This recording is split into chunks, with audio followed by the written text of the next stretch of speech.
But is Trump against trans? Yes, he's strongly against trans people. How? I mean, the Republicans use that as like, they use it as like a weapon. Well, like how? Because I'm not against trans people.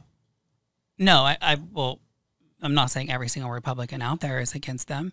But Trump and how? How? Like, have you heard him ever talk about it? He says really awful things about trans people. Like what? About how we shouldn't be having surgeries. I mean, even from like to we're weird, we're disgusting. He said that? We shouldn't have our rights. He said that. Have you heard of JD? Like JD was friends with someone who was LGBTQ and trans, and now he's like against trans. I'll have to look this up. I've never seen direct like hateful comments about the community. All I heard is that Kamala said that she was the first person to pass a law in the penal system that allowed prisoners the right to transition. Mm-hmm. And I definitely push back on that one. Yeah, because I know people feel a certain type of way because it's tax dollars. Well, it's prisoners. Right. So tell me how you feel about this. She says they weren't getting the rights, but they were getting all the same rights as everyone else, except they wanted to then transition, which in jail, that would be considered a luxury, in my opinion. And they committed a crime, but yet they're still getting this luxury. What do you feel about that? Do you not agree with that or agree with that? I would put myself in that situation because who knows what the crime is? It could. I mean, people are in jail for marijuana, like, which is well. ignorant. Let's do time. How many years should a person be in jail that they can say that the state should pay for them to transition? Is it a lifer sentence? I think there's a lot of nuance. Well, I think if you're going to jail for 6 months, like no way. No, obviously, I don't even think the process and the paperwork and all of that could even happen. Again, I think you have to be approved by a therapist when you do anything medical transitioning. Yes. There's steps to it. It's not like you just go to school one day or go to prison one day and then all of a sudden you're a girl. But I do want to backpedal a little bit because if you thought, okay, let's just say that Trump and people like JD and Trump and them their big thing to divide people up and to get people riled up. Their big thing is they want to take the rights away from white, cis, hetero comedians. I think you would hear that because that directly relates to you. I, as a trans person, knowing that my rights can be taken away, like I get terrified when I hear things and see things. And it's literally from their mouths. So it's not like I'm just like making shit up. But tell me what I mean. I guess we'd have to have. Should we look something up? Yeah, I would love that because I don't think anyone wants. You're already fully transitioned. You're successful. You're doing, I think, well in our business, and I don't think anyone's going to come for anything that you're doing. You're thriving. Would you not say that?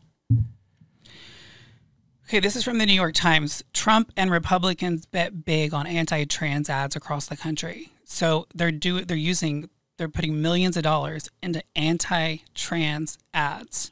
What did the ads say? I'm ignorant. I've never heard Trump mention trans once. I don't watch all his stuff. Trump goes after Harris anti-trans ads during football game. Let's see if we can get some videos of. No serious country should be telling its children that they were born with the wrong gender. We will defeat the cult of gender ideology to reassert that God created two genders, male and female. And here's another beauty. I will keep men out of women's sports. Now she wants to do transgender operations on illegal aliens that are in prison. Let's stop right there. Okay. Yeah, I definitely heard that. Do you think that's anti-trans? Anti-trans? Yes. Well, first of all, I don't think it's true. Okay. And yeah, I think it's anti-trans. But wait a minute.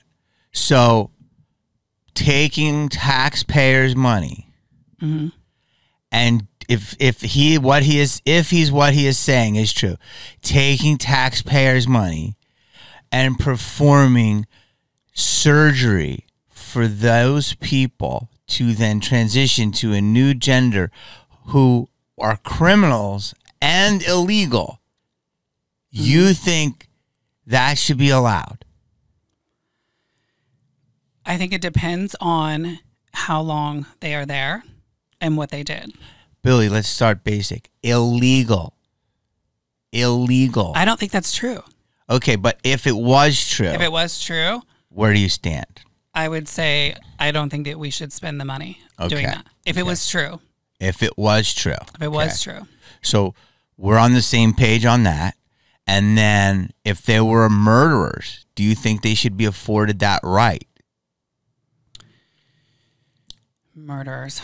Well, that's tricky because, some people are in jail or in prison for murder and they were molested and beaten their whole life. Like, very true. I'm not a judge. I'm not very a jury. True. I don't know exactly the situation. So it's a very open. Yes. Basically, if I was just saying that's a much more nuanced issue and it's obviously hurt people. But like if they were just saying somebody that went in the convenience store and killed 2 people and then they're like, I want to transition. That's all. That's what I meant earlier when I say cosplaying. Some people are jumping on your movement and hijacking it for their own ill-gotten gains. They're not really organic like you are. Does that make sense? Yeah. And you agree with that? They're using your agenda. Yes. Your life as an agenda. Yes. Like, do you remember the bathroom bills? They were like really a big thing. Are we talking about the Wii Spa? No, like the bathroom bills when it comes to like trans people using the restroom. So I went to North Carolina and I protested. I think it was the HB2 bill.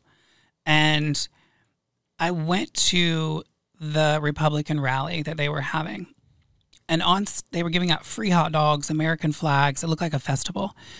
And in between each country singer, Republicans, they were politicians, local politicians, they would come on stage and they would say over and over, trans people are going to sexually assault and murder your children and the women. Like it was... That's evil. I literally saw it in front of my eyes. That's evil. Like it was... If I felt like these people were being brainwashed, and then I look at the audience and they're like just mowing down on these hot dogs and drinking their big sodas and screaming, yeah, fuck trans people, put them in prison. Evil. And then a country singer would come on and then a politician. And I was just like, holy shit. They're using trans people to create this fear. So that fear, we all know that fear drives you to click something. Fear drives you to get the fuck out of your house and go vote. So you got to fear something. They know what they're doing. Okay, that's awful. What state was it? North Carolina. Okay, that's crazy. But it's still happening everywhere. Trans people are still used for fear. No matter what, we are used for fear. People literally fear us. Yeah, but that's, again, not all across the board. But that's a great example of the worst side of that. And I'm sorry that happened. But, there's also, yesterday, there was a priest that was caught with a bunch of CP. And it was on the news. And he's a Catholic priest. And all the comments were, and not a transgender in sight. Not a transgender in sight. Meaning, like, because they go back to how they say this stuff. Mm-hmm. So you're correct. But I think there's, on both sides, very intense people. And that's terrible. I'm sorry that happened. I'm sorry you saw that. Because I am spoiled. I'm in a big metropolitan city. We're in the top 5 city in the world. You know what I mean? We're always in New York. Mm-hmm. Well, I'm always in Miami.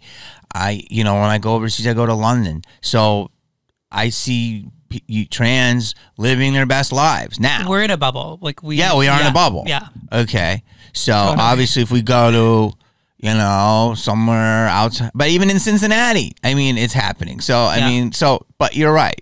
There's definitely going to be these rural areas, and there's going to be I'm crazy from Indiana, stuff. which But there's also going to be rural areas in pockets of LGBTQ that's wild too. Mm-hmm. Like, I did this pod last week, and I talked about it.